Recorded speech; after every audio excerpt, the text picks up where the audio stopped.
کام ایسے ہیں کہ پھر ایک چیز آپشنل ہے. آخرت کی طرف جاتے ہو دنیا چھوٹتی ہے, دنیا کی طرف جاتے ہو آخرت چھوٹتی ہے. ایسے موقع دن میں کئی بار آئیں گے. کوئی لڑکی زنا کی دعوت دے رہی ہے, اب آپ دنیا کی خواہش پوری کرتے ہو, آخرت کیا ہو رہی ہے, چھوٹ رہی ہے. آگ ہے جس میں جلنا پڑے گا. یہاں آپ نے اپنی خواہش کو قربان کرنا ہے اور جنت کو ترجیح دینی ہے. دکان پہ رش ہے کسٹمر کا, ادھر اقامت ہو رہی ہے, حی علی الصلاۃ حی علی الصلاۃ قد قامت الصلاۃ, نماز کھڑی ہے. آپ کہہ رہے ہو یار اتنے کسٹمر ہیں یار, ابھی شٹر گرا کے گیا تو میرا تو کاروبار کا بیڑا غرق. نماز پڑھ کے آؤں گا تو مولوی صاحب پیسے دینے کے بجائے ہو سکتا ہے اور نلکا ٹوٹا ہوا اس کا چندہ نہ مانگ لیں, وہاں پہ کہیں گے اپنے ابا کے سالے ثواب کے لیے 2 پنکھے لگا دیں. اب یہاں دنیا اور آخرت میں کیا ہو رہا ہے, ٹکراؤ. تو قرآن کہتا ہے جو ایسے موقع پہ دنیا کو قربان کر کے آخرت کو ترجیح دے گا فَإِنَّ الْجَنَّةَ هِيَ الْمَأْوَىٰ, ان لوگوں کا ٹھکانہ جنت ہے. دنیا چھڑواتے نہیں ہیں اللہ ہم سے. اگر ہم دنیا چھوڑ دیں پھر تو کافر اور زیادہ پاورفل ہو جائے گا نا, ہمیں تو غلام بنا لے گا. تو ہم نے تو بھائی ترقی بھی کرنی ہے, سائنس میں ٹیکنالوجی میں پڑھنا بھی ہے, بڑا آدمی بھی بننا ہے, رکشے بھی چلانے ہیں, ٹیکسیاں بھی چلانی ہے, کاروبار بھی کرنا ہے, سارے کام زندہ رکھنے ہیں, صحت بھی بنانی ہے, سارے کام کرنے ہیں. وہ کام نہیں کرنا جس سے ہم سے جنت چھوٹ جائے. سونا بھی ہے, فجر میں نہیں سونا, وہ اٹھنا ہے. پھر سمجھتے ہو کہ نہیں سمجھتے ہو؟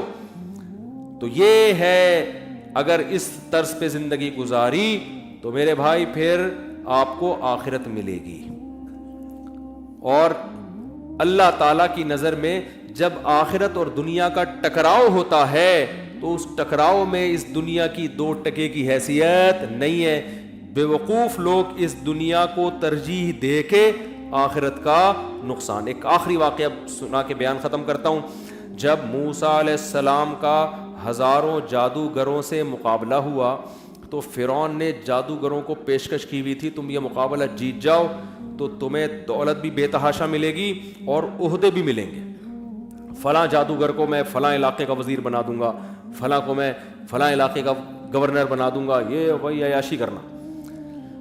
جادوگروں نے جب موسیٰ علیہ السلام سے مقابلہ کیا نا تو جادوگروں کو یقین آ گیا کہ یہ سچے پیغمبر ہیں. یہ کیا ہے؟ یہ اللہ کے سچے پیغمبر ہیں. لہذا جادوگر سارے سجدے میں گر گئے اور کہنے لگے آمنا برب ہارون و موسیٰ, ہم فرعون پر نہیں موسیٰ اور ہارون کے رب پر ایمان لے آئے. فرعون نے کیا کہا, یہ نورا کشتی تھی, تم دونوں پہلے سے ملے ہوئے تھے.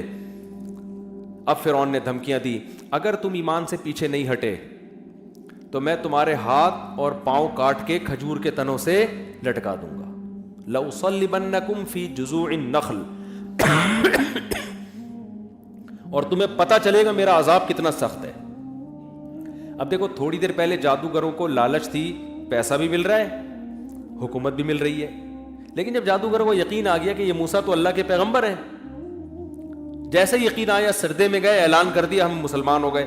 اب پیسہ بھی نہیں مل رہا, حکومت بھی نہیں مل رہی, الٹا سب کچھ چھن رہا ہے. فرعون کہہ رہا ہے کہ ہاتھ اور پاؤں کاٹ کے بے دردی سے قتل کروں گا میں. تو جادوگروں نے جواب میں کیا کہا؟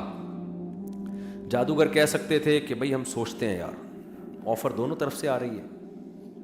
موسیٰ علیہ السلام کی طرف سے آفر یہ آ رہی ہے کہ تم نیک بن جاؤ گے, اللہ تمہارے گناہ کو معاف کر دے گا, اور ادھر سے آفر آ رہی ہے کہ کاٹ پیٹ کے برابر کر دے گا ہمیں. اور بھائی دنیا تو اب اگر فرعون کی بات مان لیتے ہیں, لینڈ کروزر بھی ہے, جاہو جلال بھی ہے, اور جناب ڈیفنس کے بنگلے بھی ہیں, اور بحریہ ٹاؤن پورا اس زمانے کا جو بھی ہوگا بحریہ ٹاؤن.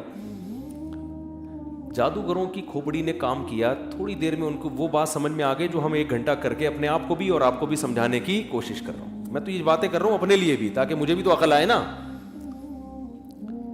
جادوگروں کو 2 منٹ میں سمجھ میں آ گئی تھی. جادوگروں نے جب فرعون نے کہا نا میں یہ کر دوں گا, میں یہ کر دوں گا, جادوگروں نے کہا فقضی ما انت قاض, جو کرنا ہے کر لے بھائی, تو یہ دھمکیاں نہ دے کہ ہاتھ پاؤں کاٹوں گا تو یہ کر دوں گا.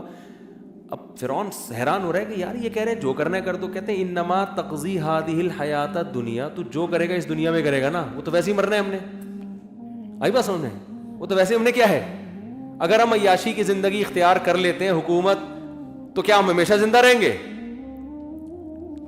سمجھ میں آ گئے نا جادوگروں کے, کوئی ان کو 2-2 3-3 گھنٹوں کے بیانات سننے کی ضرورت نہیں پڑھی, ان کو یقین آ گیا بھائی اللہ کے پیغمبر ہیں تو یہ جھوٹ کیسے بول سکتے ہیں. اور پھر انہوں نے کہا کہ تو جو کچھ دھمکیاں دے رہا ہے میں یہ کر دوں گا, اور اگر ہم تجھ پر ایمان لے آئیں تو اتنے کروڑوں روپے ہمیں دے دے گا, واللہ خیر وابقا. بس 2 جملے کہے جادوگروں نے, اور کہا آپ جو کرنا ہے کر لے.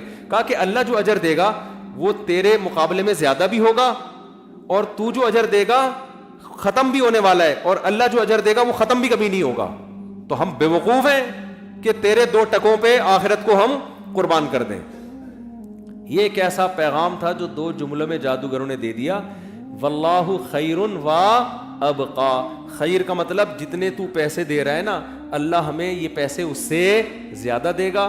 دوسری بات یہ کہ بالفرض اللہ کم بھی دے رہا ہوتا, تو زیادہ دے رہا ہوتا, یہ یقین ہے تو جتنے دے گا ختم ہو جائیں گے تھوڑے دنوں میں, 50 سال 60 سال 70 سال کے بعد ختم ہو جائیں گے. اللہ تھوڑے بھی دینا تو وہ ختم ہونے والے نہیں ہیں. اب بتاؤ فرعون گیا نا, اگر وہ دریا میں ہلاک نہ بھی ہوتا تو اب تک تو ویسے ہی مر چکا ہوتا. اب فرعون سوچ رہا ہوگا نا کہ یار یہ صحیح کہہ رہے تھے کہ جو ان کو اللہ اجر دے گا وہ ہمیشہ رہے گا. اور پھر جادوگروں نے کہا انہ من یاتی ربہ مجرما, بات یہ کہ تو ہمیں آگ میں جلا دے گا نا, ابھی تو ہمارے ہاتھ پاؤں کاٹ کے لٹکا دے گا. بات یہ ہے, دیکھو انہو کہتے ہیں بات یہ ہے. فرعون ذرا میری بات غور سے سننا, ہم کہتے ہیں نا ایکچولی ذرا بات سمجھنے کی آپ کوشش کریں. یہ کہہ رہے ہوتے ہیں نا یار کائنڈلی ذرا تھوڑا ہلکا ہاتھ رکھیں, سر کائنڈلی 1-2 باتیں میں آپ سے ایکسکیوز میں سر کرنا چاہتا ہوں. بالکل یس اسٹائل تھا جادوگروں. انہو بات یہ ہے, فرعون ذرا جلد ابھی ہاتھ پاؤں بعد میں کاٹ لینا, تھوڑی سی بات ہماری سن لو. بات یہ ہے من یاتی ربہ مجرما, جو قیامت کے دن مجرم بن کے خدا کے سامنے حاضر ہوا, فإن لہ نار جہنم, اس کے لیے تو جہنم کی آگ ہے. اس دنیا کی آگ میں تھوڑی دیر جل کے ختم ہو جاتا ہے, اس میں تھوڑی دیر جل کے ختم نہیں ہوگا. اور قرآن کہتا ہے جب ہم نے فرعون کو پانی میں غرق کیا نا, آگ میں داخل کیا, آگ میں داخل کیا, وہ برزخ کا عذاب ہے. یہ جو قبر میں عذاب ملتا ہے نا, اس کے لیے قبر ضروری نہیں ہے, پانی میں ڈوب کے مرے گا نا اسی میں اللہ آگ پیدا کر دیتا ہے. اللہ بچائے ہم سب کو. تو اللہ کیا فرماتے ہیں کہ یعرضون علیہا غدوا وعشیا, جب فرعون کو پانی میں غرق کیا ہے تو صبح و شام اس کو آگ میں جلایا جاتا ہے. وَيَوْمَ تَقُومُ السَّاعَةُ, اور جس دن قیامت قائم ہوگی فرعون سے کہا جائے گا ادخلوا آل فرعون اشد العذاب, فرعون اور اس کے ماننے والوں کو اس سے بھی سخت ترین عذاب میں داخل کر دو. اور فرعون کی بھی ساری زندگی بات سمجھ میں نہیں آئی جیسے ہماری سمجھ میں نہیں آ رہی ہے, پھر بھی ہم عیاشیوں میں لگے ہیں. لیکن جب پہلا ہوتا فرعون نے کھایا ہے نا پانی میں, تو فرعون کے بھی وہی الفاظ تھے جو جادوگروں کا انداز تھا. فرعون کا بھی کون سا, جیسے جادوگر سمجھا رہے تھے نا, انہو بات یہ ہے. انہو کا مطلب کیا ہے, ضمیر شان ہے نا. علماء بیٹھے ہیں, شاید ہو سکتا ہے یہاں علماء بیٹھے ہوں, سمجھتے ہیں ضمیر شان, حضرت بیٹھے ہوئے. ضمیر شان کا مطلب ہے قصہ یہ ہے, بات یہ ہے. تو فرعون بھی جب غرق ہونے لگا ہے, تو جب اس کو منہ میں لگام آئی ہے نا, دریا میں غرق ہونے لگا, تو فوراً نہیں کہا کہ میں موسیٰ کے رب پر ایمان لایا. کہتا ہے انہو آمنت انہو, میں ایمان لایا انہو, کہ بات یہ ہے کہ گویا فرشتوں سے کہہ رہا ہے بھائی ذرا رک جاؤ, ذرا ٹھہرو یار, ابھی ایک دم مجھے نہیں مارو, ایکچولی بات تو سن رہا ہے میری, میں کیا کہنا چاہتا ہوں. آمنت انہ لا الہ الا الذی آمنت بہ بنو اسرائیل, کہ میں ایمان لایا میں کہتا ہوں کہ اس خدا کے سوا کوئی معبود نہیں ہے جس پر بنی اسرائیل ایمان لائے ہیں, جو میری غلام قوم ہے, لیکن اس کا رب صحیح ہے. تو وہاں بھی فرعون کو اتنی عقل آ گئی ہے, پہلے تو ایک دفعہ زندگی میں یہ نہیں کہا میں خدا پر ایمان لایا, اب جب مر رہا ہے تو فرشتوں کہہ رہے ہیں یار سمجھو تو صحیح میں کہنا کیا چاہ رہا ہوں, ایکچولی آپ جلدی کر رہے ہو یار, اتنی جلدی کیا پڑی ہوئی آپ لوگوں کو. تو اللہ جواب میں کیا کہیں گے, جلدی نہیں کی ہم نے, موسیٰ تیرے دربار میں پل کے بڑے ہوئے ہیں بھائی. پھر موسیٰ دوبارہ آئے, پھر تیرے دربار میں آ کے انہوں نے سمجھایا, میں نے موسیٰ سے کہا تھا نرم انداز میں بات کرنا, فرعون سے سختی میں بات مت کرنا, اتنا بڑا ظالم, ہزاروں بچوں کا قاتل. اللہ موسیٰ سے کہہ رہے قولا لہ قولا لینا, نرم انداز سے بات کرنا, ہمارا مقصد اس کو تانے دینا نہیں ہے. لعلہ یتذکر او یخشی, شاید اس کو نصیحت حاصل ہو جائے, جو ظلم کر رہا ہے اس سے شاید توبہ کر لے. اللہ کو تو پتا تھا کچھ نہیں کرے گا, لیکن اللہ موسیٰ کو یہ سمجھ, بھائی ہو سکتا ہے, پوری کوشش کرنی ہے ہدایت کی. تو کتنا ٹائم دیا, پورا آپ واقعہ پڑھیں اگر قرآن میں, اتنا ٹائم دیا. ایک دفعہ بھی فرعون نے یہ نہیں کہا کہ بات یہ ہے کہ میں اللہ اس کے رسول پر ایمان لانے کی سوچ رہا ہوں, سوچنے کا بھی تذکرہ نہیں کیا. بلکہ جب فرعون کی اسمبلی میں اجلاس ہوتا اور مشورہ ہوتا کہ یہ موسیٰ کہیں سچے نبی تو نہیں ہے، ایسے بھی اجلاس ہوئے نا، بعض لوگوں نے کہا بھائی ہو سکتا ہے یہ سچے نبی ہوں. قال رجل مؤمن من آل فرعون یکتم ایمانہ اتقتلون رجلا یقول ربی اللہ. ایک شخص نے کہا بھائی ایک آدمی کہہ رہے اللہ کی دعوت دے رہے تم اس کو قتل کر رہے ہو، یار ایسا نہ ہو کہ وہ سچی مچی کا نبی ہو، عذاب نہ آ جائے. فرعون کیا کہتا ہے؟ ما اریکم الا ما ارى. دیکھو تم سب کے مشورے میں نے سن لیے، لیکن جو بات مجھے سمجھ میں آ رہی ہے نا وہ یہی آ رہی ہے کہ معاذ اللہ یہ فسادی ہے، یہ ملک میں فساد مچانا چاہتا ہے، اور میں تمہیں ہمیشہ صحیح بات کروں گا. وما ہدیکم الا الرشاد. بات میری ہمیشہ کیا ہوگی؟ گل ویلے دی تے پھل موسم دا. پنجاب میں کہتے ہیں گل ویلے دی، بات موقع کی کرو، پھل کون سا کھاؤ؟ موسم کا کھاؤ. تو فرعون نے کہا میں گل ہمیشہ کون سی کروں گا؟ ویلے دی کروں گا. کبھی میں نے غلط بات آج تک کی نہیں. تو کوئی اثر ہی نہیں ہو رہا تھا نا اس پہ. جب ہوتا کھائے تو فرشتوں سے کیا کہہ رہے ہیں؟ بھائی ذرا ایکچولی 2 منٹ ذرا کائنڈلی ایکچولی تھوڑی سی بات آپ سن لیں 2 منٹ. بات یہ کہ ایکچولی بات یہ کہ وہ جو اللہ ہے نا، اب تم کنفیوژن ہو کہ کون سے اللہ کی بات کر رہے ہیں. یہ جو بنی اسرائیل والا اور موسیٰ اور ہارون کا جو اللہ ہے نا وہی والا، بالکل 100% وہی والے اللہ پہ میں مان لے کر رہا ہوں، کوئی اور اللہ نہیں ہے.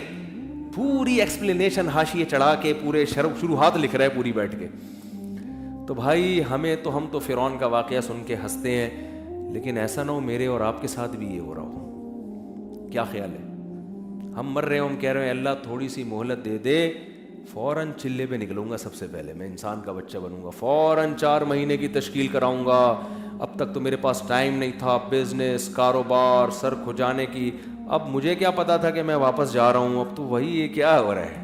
بات یہ ہے کہ ٹھیک ہے ایکچولی بات یہ ہے. تو فرشتے کیا کہیں گے؟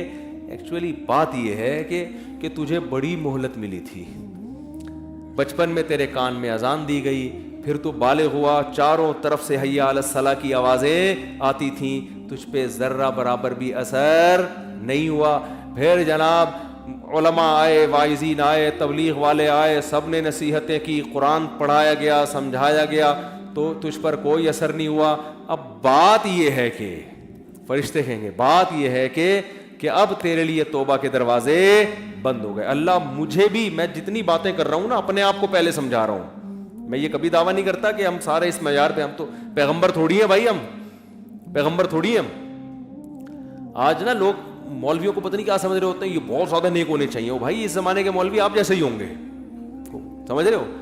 وہ ایک دفعہ خلیفہ ہارون رشید جو ہے نا، وہ بہترین سواری پہ سفر کر رہا تھا، تو ایک شخص نے آ کے ہارون رشید کے گھوڑے کی لگام پکڑی اور بولا تو بتا عمر زیادہ اچھا تھا یا تو اچھا ہے؟ انہوں نے کہا عمر بن خطاب رضی اللہ عنہ تو امیر المومنین تھے، یقیناً وہ زیادہ اچھے تھے بھائی، ہم تو کچھ بھی نہیں ہے. انہوں نے کہا وہ تو پھٹے پرانے کپڑے پہنتے تھے اور گدھے کی سواری پہ، اور تو تیری حیثیت ان کے مقابلے میں کچھ بھی نہیں ہے، تو بھی بادشاہ وہ بھی بادشاہ تھے، ان کی حیثیت دیکھ، اور تو ایسے جاہو جلال کے ساتھ اتنے پروٹوکول کے ساتھ.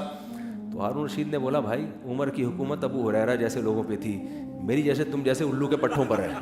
معذرت کے ساتھ یہ الو کے پٹھے تو میں اردو میں ترجمہ کر کے کہہ رہا ہوں.